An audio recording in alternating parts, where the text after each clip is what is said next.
Muy buenas, bienvenidos a 30 Minutos a la Televisión Canaria, gracias por estar ahí. Nos acompaña el presidente de Nueva Canarias, Román Rodríguez. Muy buenos días. Hola, buenos días, ¿qué tal? Nuestro invitado ha sido presidente del Gobierno de Canarias, ha sido vicepresidente del Cabildo de Gran Canaria y responsable de Obras Públicas. En la actualidad es consejero de la Corporación Insular. Es también diputado en el Parlamento de Canarias y preside Nueva Canarias. Y creo que ahora mismo estará, como todos los canarios, pendiente de ver cuánto nos va a tocar en el reparto del recorte de los presupuestos del Estado que están a la vuelta de la esquina. Usted ha cifrado que en total Canarias puede perder 600 millones para este ejercicio, lo cual ha dicho que es un palo que obliga a tocar los impuestos, en fin. Sí. ¿Se reafirma en esa hipótesis suya? Sí, desgraciadamente estamos en un momento donde parece que el único remedio a la crisis es reducir el gasto público. Y nos parece incorrecto, lo hemos discutido en los últimos meses, tanto en el Parlamento canario como en el Parlamento español, y por lo tanto en esta ley de presupuesto que tramitará el Gobierno de España a final de este mes, seguro que perderemos como mínimo 600 millones de euros. 600 millones de euros es 1,5 puntos de la riqueza de Canarias y por lo tanto una muy mala noticia para lo importante, para el empleo, para el crecimiento, para la demanda. Y será una nueva injusticia que se impondrá a esta tierra y pagarán los ciudadanos con más paro y con más miseria. ¿Y usted cree que un recorte de esa naturaleza, de ese calibre, 600 millones de golpe y porrazo, tienen un trasfondo político o son la cuenta que le toca a todas las autonomías? Bueno, yo creo que hay una parte que es común al momento, digamos que se ha decidido que la única política frente a la crisis es la de los recortes. Nosotros la discutimos aquí, en Madrid y en Bruselas, porque creemos que es un suicidio las decisiones de la Comisión y del Gobierno de España frente a una crisis de traer más recursos de la economía, es profundizar en la recesión, en el paro y en la miseria. Por lo tanto, hay una parte de lo que nos pasa que es común a la política que se ha impuesto en Europa y en España, pero hay otra parte de maltrato a Canarias. Lo hay en la financiación autonómica, en las inversiones del Estado, de manera que vamos a tener que esperar, pero es altamente probable que se vuelvan a cometer injusticias solo con Canarias, como ya ocurre en financiación autonómica o en las inversiones del Estado. De forma que estos recortes hay un asunto común y otro particular, y es que Canarias siempre sale perdiendo en las cuentas estatales, ¿no? ¿Y cuál es la causa, el trasfondo de ese maltrato político? ¿Las malas relaciones del Gobierno de Canarias con el Gobierno central? No, son antiguas. Digamos que el maltrato del Gobierno de España a Canarias tiene décadas, ¿no? Claro. Tanto el Partido Popular como el Partido Socialista a lo largo de la historia democrática no han sido capaces de interpretar bien nuestros intereses y tratarnos como diferentes que somos, ¿no? Y por lo tanto el maltrato en materia de financiación o en materia de inversiones es secular, es histórico. Lo que pasa que ahora con la crisis se nota más. Cuando las cosas van mal, los recursos son más escasos y son más necesarios. Pero digamos que tiene mucho que ver con el maltrato tradicional del Gobierno de España con Canarias y con la debilidad del Gobierno de Canarias. Los gobiernos débiles tienen menos fuerza para exigir lo que nos corresponde y yo creo que estamos en estos momentos en una relación de confrontación desigual entre el Gobierno de España y el Gobierno de Canarias, que tampoco viene bien a este mal momento de la economía. Yo creo que claramente la posición del Gobierno español es de tomar decisiones sin consultar, decisiones que están quebrando pues los intereses de Canarias, ¿no? Y a mí no me preocupa que el señor Soria y el señor Rivero se peleen, lo que me preocupa son las consecuencias de esas discrepancias, de esa pelea cada vez menos disimulada, porque quien paga los platos rotos son las listas de espera, el fracaso escolar, las obras públicas, ¿no? ¿Y cómo se puede remediar eso que usted dice que no es bueno, que es esa tensión, esa mala relación personal y política? Pues hay que buscar un mecanismo para que... ¿Un intermediario, un hombre bueno, no lo una sé. mujer buena? Yo tengo una cierta confianza, igual me equivoco también, porque en este terreno es muy difícil acertar, ¿no? Yo creo que el presidente del Gobierno de España, el señor Rajoy, es una persona mesurada, moderada y que además conoce Canarias, ¿no? Mi impresión es que cuando se digne a recibir al presidente de Canarias, cosa que no ha hecho, por cierto, siendo esta la comunidad que más problemas tiene, pues se pueda generar un espacio ahí de entendimiento y de sosiego. Pero no es buena noticia la confrontación permanente, ¿no? Porque la confrontación permanente tiene consecuencias sobre el funcionamiento de las cosas públicas.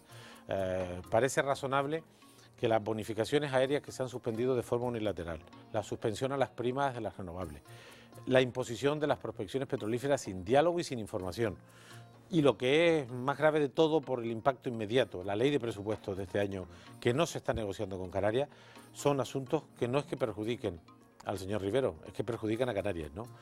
y por lo tanto yo espero que se busque el encuentro, el diálogo y que se trate a esta tierra con un mínimo de justicia que hoy, desgraciadamente, no podemos decir. Probablemente la mejor metáfora sería el final de la erupción, como en el Hierro, que por cierto es objeto en estas últimas horas de una auténtica apuesta del gobierno y del ministro Soria por convertirlo en el foco de atracción turístico para saldar quizá la deuda de la propia crisis sísmico-volcánica que maltrató al Hierro. ¿Cree usted que lo del Hierro es casualidad? Es un episodio de lo que hablamos antes. Primero, me parece bien que el gobierno de España haga cualquier intento para favorecer a los ciudadanos de la isla del Hierro y a su maltrecha economía. Digamos que todas las iniciativas son bienvenidas. Pero yo creo que esta tiene un ribete también de esa confrontación que antes hablábamos, ¿no? De manera que ahora lo que espero es que el gobierno haga lo mismo y que al final los herreños se beneficien de ambos gobiernos, ¿no? Yo creo que esto sería útil y práctico. Pero tengo que concluir, y no me gusta hacerlo, que forma parte también de esta escenificación, donde esa confrontación entre ambos gobiernos, y lo que espero es que la resultante sea más beneficios para los herreños, que recuperemos la situación de la economía y que la crisis sísmica no conlleve una crisis social y económica duradera, ¿no? Por lo tanto, bienvenidas las medidas del Gobierno de España, aunque son más simbólicas que de fondo, y bienvenidas las medidas del Gobierno de Canarias, que siguen siendo también más simbólicas que de fondo. A ver si de esta pugna ganan los herreños. Ganan los herreños, que son los que lo han pasado mal o lo están pasando mal.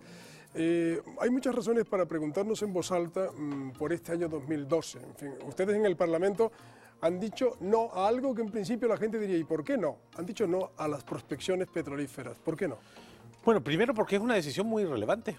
Nosotros lo que hemos dicho es que hay que parar esta decisión y generar condiciones para lo siguiente. Primero, para que la información fluya, para que sepamos exactamente de qué estamos hablando, de cuáles son los impactos ambientales que una decisión de estas características puede tener, que veamos los niveles de compatibilidad de esta actividad con el medio ambiente y el turismo, para que hablemos claro de cuáles son los beneficios y no nos guiemos de las consignas ni de la propaganda, sino veamos cuál pudiera ser la repercusión real, de verdad, sin manipular, sobre la economía de Canarias, para que se busque el consenso, para que la disputa competencial se aclare, de manera que sea una decisión presidida por el sosiego, por la colaboración, por la información y por el debate.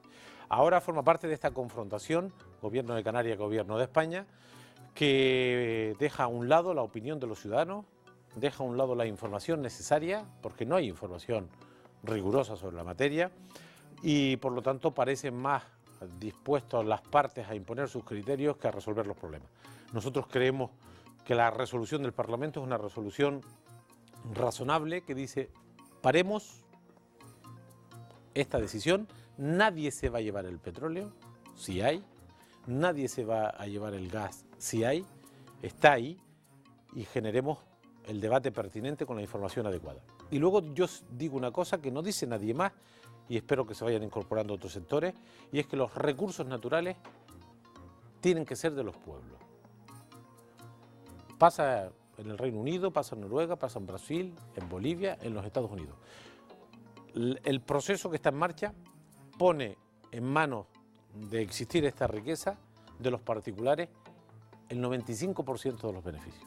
Y esto no es razonable. Por eso decimos parar para generar condiciones para un debate democrático, limpio, transparente, justo, y que se tomen las decisiones por las mayorías políticas y sociales que sean pertinentes. Nosotros en ese debate tenemos nuestra opinión, pero ahora hemos querido generar condiciones a ver si puede haber un acuerdo de parar para hablar, para discutir, para informarnos. Usted cuando fue presidente del gobierno, me imagino que en el trato con el gobierno central vería si todo esto que usted está diciendo que no es de ahora, que es un maltrato histórico, que desde España viene menos dinero, en Bruselas se da igual o no se da igual, porque ahora estamos en los dos escenarios donde no hay un duro en ningún sitio, ni en España ni en Bruselas.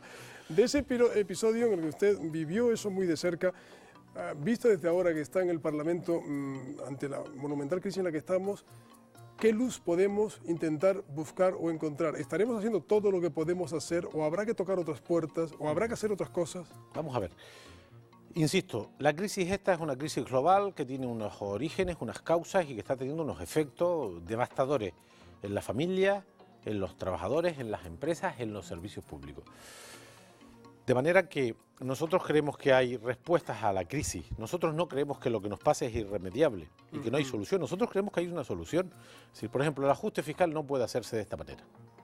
Es imposible. Claro, pero es el ajuste que marca también Europa, ¿no? Bueno, pero hay que discutirlo. Mientras que Estados Unidos hace todo lo contrario. Efectivamente, cuando en el otro lado del Atlántico una potencia absolutamente clave en el mundo, como es Estados Unidos, tiene un déficit del 9% y no pasa nada, tiene una deuda pública 50 puntos por encima de la deuda española y no pasa nada, aquí en Europa se ha tomado un camino que no es el que creemos que interese a la economía. Y los ejemplos son claros. ¿Este camino de Don Tacañón europeo a qué se debe? Se debe a la influencia de los mercados, a la influencia de las agencias de calificación, al poderío de la banca y a la mayoría conservadora que manda en Europa. Es que no es lo mismo un gobierno conservador que un gobierno progresista. Se ha impuesto la tesis más liberal de ajustes fiscales brutales a una costa del crecimiento y del empleo. Y ahí están los datos. La deuda soberana, la deuda pública. Estados Unidos tiene 50 puntos más de deuda pública que España. Japón nos triplica en deuda pública. En Estados Unidos y en Japón la deuda pública la compran los bancos centrales a un precio, a un interés justo, a menos del 1%. En el caso de Europa, lo que hace el Banco Central es coger el dinero de usted y mío, de los ciudadanos, se lo presta a los bancos al 1% y luego los bancos compran deuda pública al 5, al 6 o al 17% en Grecia. Es decir, ni el ajuste fiscal ni el trato de la deuda son tratos adecuados. Hay alternativas, la americana, la japonesa, la británica. En estos grandes países del mundo se está tratando la crisis de otra manera y con mejores respuestas, con mejores soluciones. Le preguntaba qué hay que hacer porque si vamos camino a un precipicio, es decir, con menos liquidez como la que tenemos, con más ajuste fiscal como la que tenemos cada vez más, con menos consumo, con más paro, la sociedad hará crack algún día y vamos hacia un precipicio de convertirse eso que vemos algunas personas en real. Sin embargo, le quiero preguntar, y vuelvo a apelar a su información cuando era presidente del gobierno, ¿no hay nadie que tenga lucidez en Europa, en España, que diga, no, ese no es el camino? Vamos a ver, yo creo que la mitad de los premios Nobel que escriben todos los fines de semana, Paul los grandes, Krugman, por ejemplo, que suele hacerlo todos los días y que tremendo, ¿no? Pero hay un montón de expertos. Hay Michel Rocard, el primer ministro francés, un elemento relevante de la historia política francesa, escribe en los periódicos de Francia y de España que vamos hacia el desastre, pero lo dicen decenas, miles de expertos. ¿Por qué se ha impuesto esta tesis? Porque los que mandan son los conservadores. Es decir, la señora Merkel y el señor Sarkozy creen que la única solución a la crisis es recortar el gasto público, retroceder en el crecimiento, generar miseria y paro, que es lo que estamos viviendo. Sin embargo, hay otras alternativas. Por lo tanto, hay que decirle a los ciudadanos que la política de los recortes, la política del ajuste fiscal, la política de la especulación con la deuda pública tiene otras alternativas, pero no en nuestras mentes, en Japón, en Estados Unidos, en el Reino Unido. Por lo tanto, hay otro camino. Lo que tenemos que hacer es construir una mayoría que sea capaz de defender esta otra política, porque la que estamos viviendo genera paro, genera recesión, genera miseria, genera desmantelamiento de la sanidad pública o de la educación pública. La reforma laboral esta no es ni en lo más positivo, no tiene ni en lo más positivo un asomo de bonanza o de beneficio para la gente, va a ser más paro, más destrucción. Lo han dicho ellos, es decir, el Partido Popular que ha dicho, está haciendo lo contrario de lo que dijo que jamás subiría los impuestos y a la semana subió los impuestos, dijo que no haría una reforma laboral para facilitar y abaratar el despido y esencialmente es lo que ha hecho. Es evidente que en una norma de esa complejidad hay elementos positivos, solo faltaba.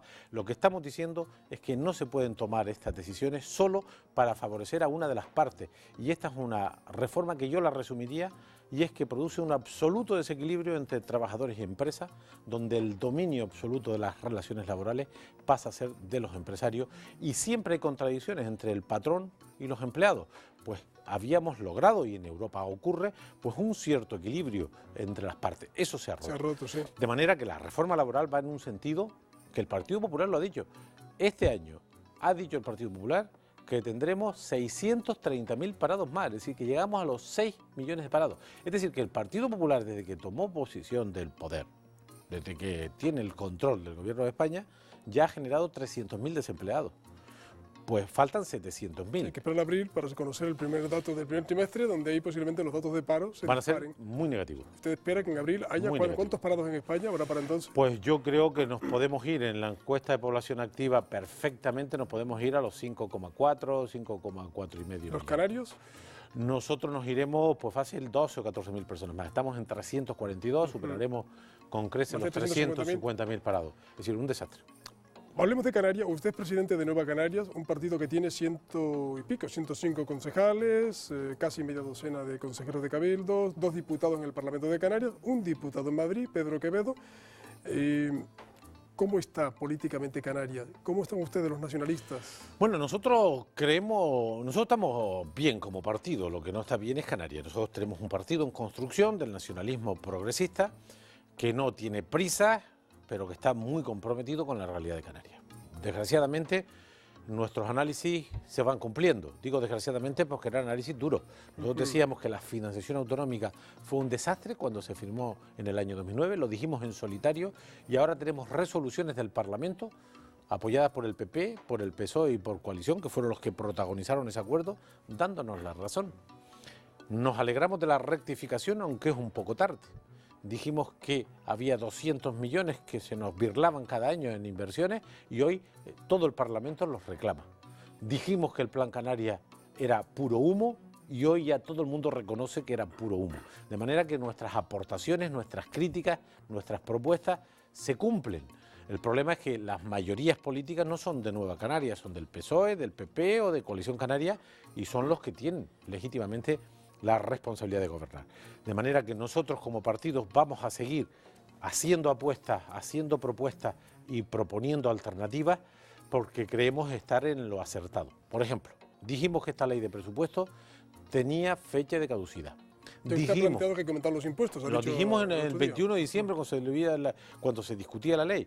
Dijimos que era inevitable una subida selectiva e inteligente de los impuestos. Lo negó el PP, el PSOE y Coalición. Ahora están todos reconociendo que es inevitable. Y no es que nosotros seamos unos profetas, que nos imaginemos el futuro. Es que el futuro está condicionado por los datos y los datos son que con los recortes que se imponen no queda más remedio que subir los impuestos para mantener un mínimo de servicios públicos dignos en materia de sanidad, de educación, para hacer las obras básicas en materia de carreteras o en materia de colegios, de educación básica. De forma que Nueva Canarias va a seguir en el Parlamento de Canarias, en el Parlamento español, en los ayuntamientos, en los cabildos, proponiendo alternativas, dando alternativas a la situación que vivimos, porque nosotros sostenemos que no es irremediable lo que nos pasa, que esto tiene solución y que hay que pelear porque volvamos a la senda del crecimiento, del empleo, de la continuidad de los servicios públicos y creemos que la política es el camino. Nosotros somos minoría, pero eso no nos quita un ápice de apuesta y de propuesta para salir de esta, ¿no? Cuando se produce la ruptura en el seno de Coalición Canaria y usted funda Nueva Canarias, recuerdo de memoria que fue por una discusión política interna donde se consideraba que los acuerdos que habían ustedes suscrito no se cumplieron. Usted, por ejemplo, todo apuntaba que iba a ser vicepresidente del gobierno y consejero de Hacienda, luego no iba a ser así, las relaciones se fueron, digamos que, intoxicando o complicando, se rompieron. Dándole la moviola, ¿aquello tuvo remedio?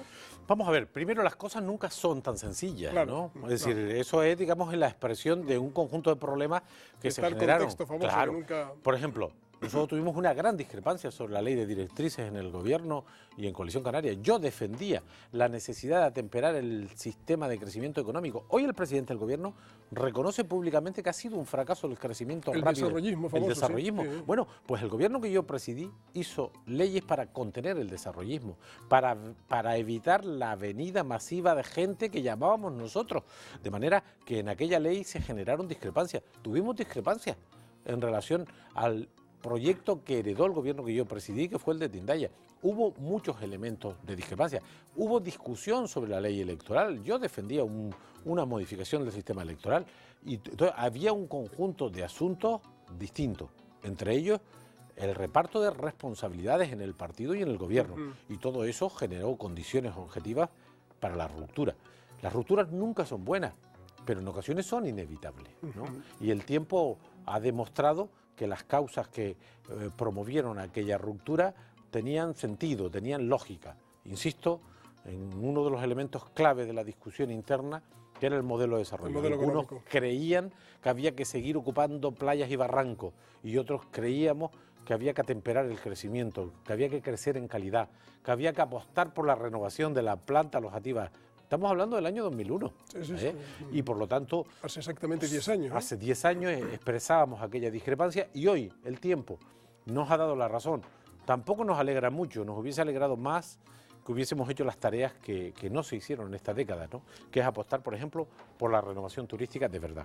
¿Y 10 años después eso tiene remedio? Nosotros estamos abiertos a cooperar. Mire, cuando las cosas van bien es más fácil los matices, ¿no? Las discrepancias sobre las orientaciones, digamos, tácticas. Ahora las cosas van mal.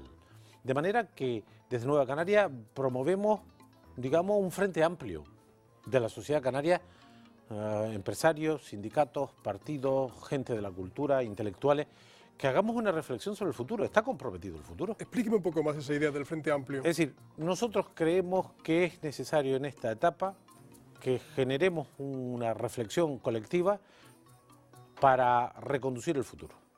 La economía no va a ser capaz con los parámetros que conocemos de recuperar el empleo. Los 342.000 desempleados que tenemos en Canarias en crecimiento no van a encontrar empleo la próxima década si no cambiamos de forma significada. Los servicios públicos que hemos conquistado, la sanidad y la educación, no se van a sostener tal como los conocemos usted y yo, van a empeorar. Las relaciones de Canarias en Madrid están enormemente deterioradas. La reforma del estatuto está en el congelador. Estatuto, modelo de desarrollo, servicios públicos, relaciones Canarias-Madrid, necesitan ser repensadas. Nosotros creemos que esta crisis no puede pagarla los trabajadores, las pequeñas y medianas empresas, la sanidad o la educación.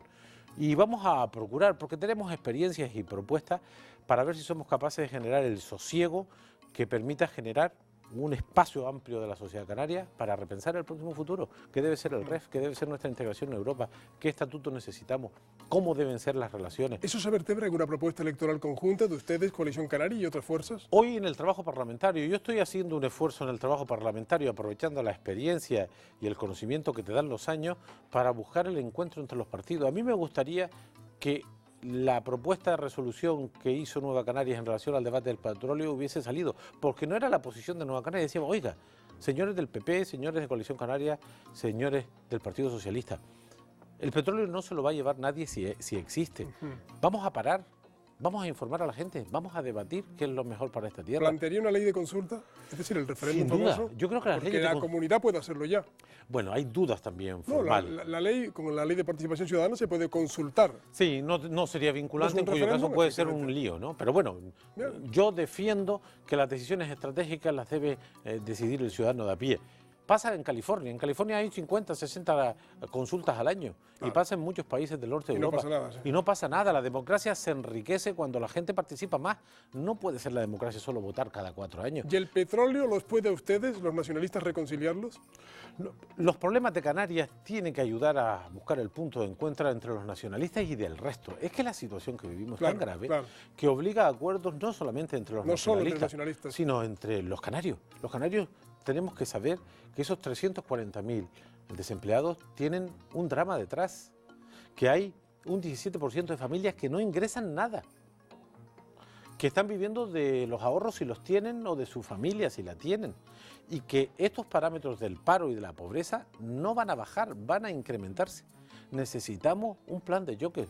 Y en ese amplio frente que abre una reflexión para llegar a ese plan de choque que usted está de alguna manera sugiriendo frente a la crisis, entrarían por lo que adivino ustedes, Coalición Canaria y otras fuerzas políticas que usted tiene en mente. El Partido Socialista, los sindicatos y si pudiéramos el Partido Popular. Ahora tenemos el debate del Estado de la Nacionalidad la próxima semana. Yo voy a plantear reflexiones de este orden. Es decir, ¿pero le va a plantear a todos que se unan en una especie de gran concertación? Tenemos que buscar puntos de encuentro, ¿eh?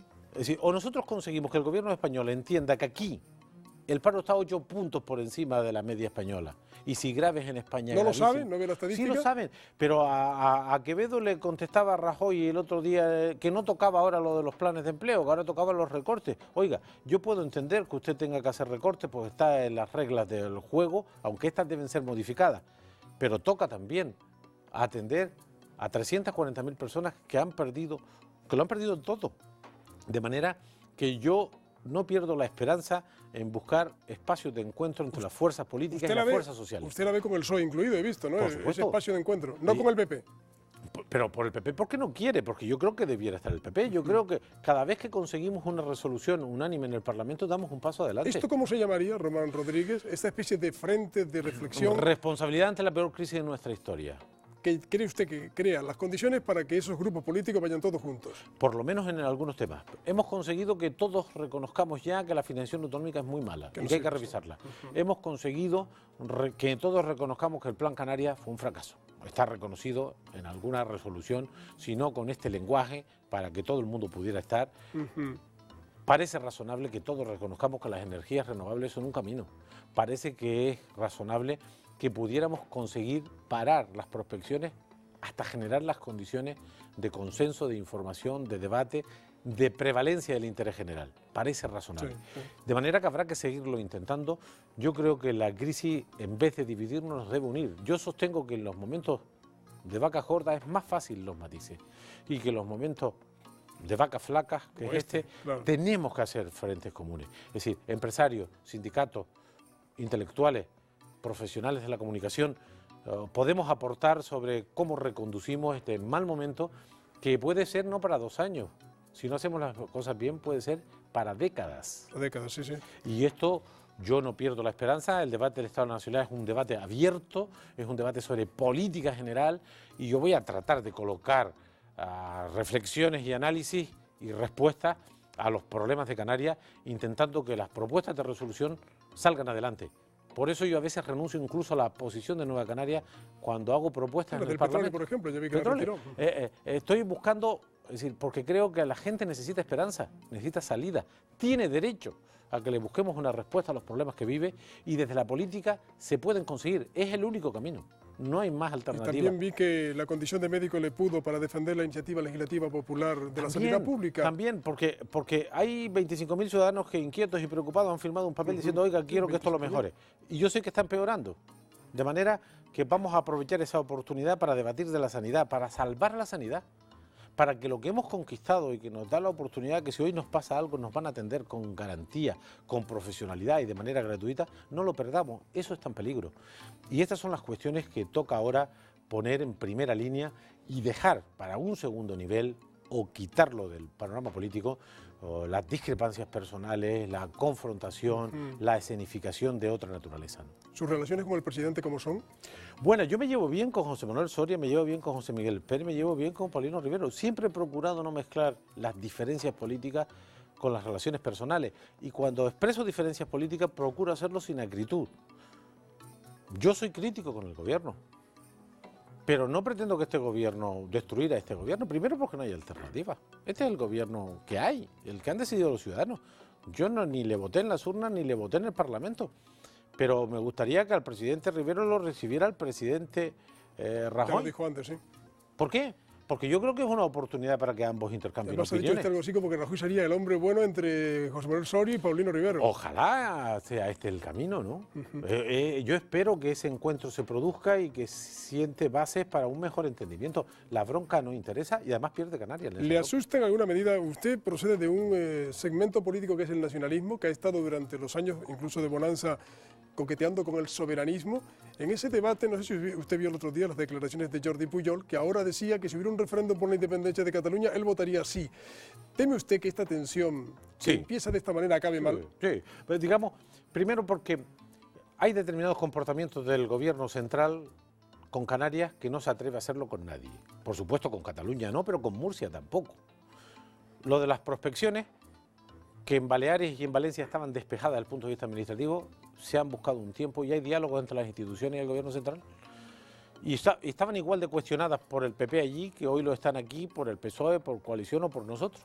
y se ha abierto un espacio de diálogo, de forma que hay una vara de medir para Baleares y Valencia y otra para Canarias. Bueno, estas cosas ofenden, indignan, y yo creo que se pueden sentar las bases para más desafección, de forma que creo que el camino tiene que ser el entendimiento, el diálogo y el acuerdo, y la discrepancia cuando tenga que haberla. Yo no soy ningún iluso y sé que hay diferencias políticas. Lo que digo es que en estos momentos se expresan diferencias en asuntos en los que debiéramos estar de acuerdo, y esos no son otros que mejorar el bienestar, el empleo de nuestra gente, ¿no?